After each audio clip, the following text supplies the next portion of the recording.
Please subscribe to Face TV Africa and turn the notification on. Face TV Africa, ẹ jọ̀ọ́ ẹ subscribe hete.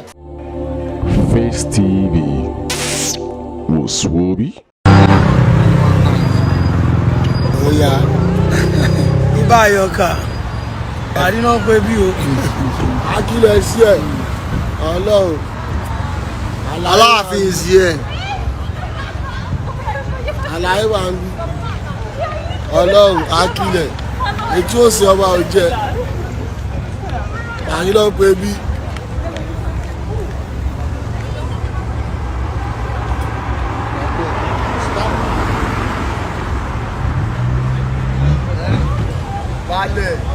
Balẹ̀ ìlú parí.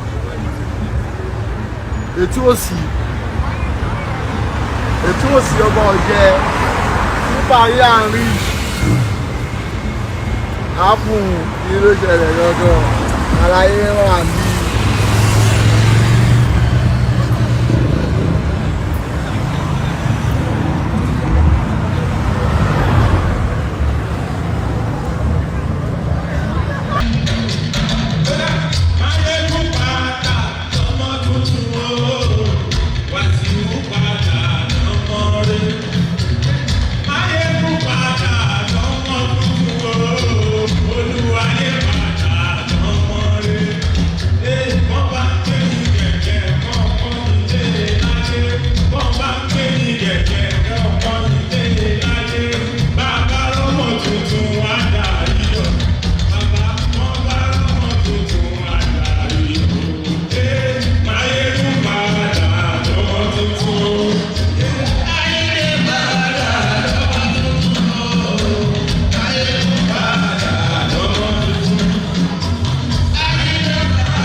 Please subscribe to Face TV Africa and turn the notification on.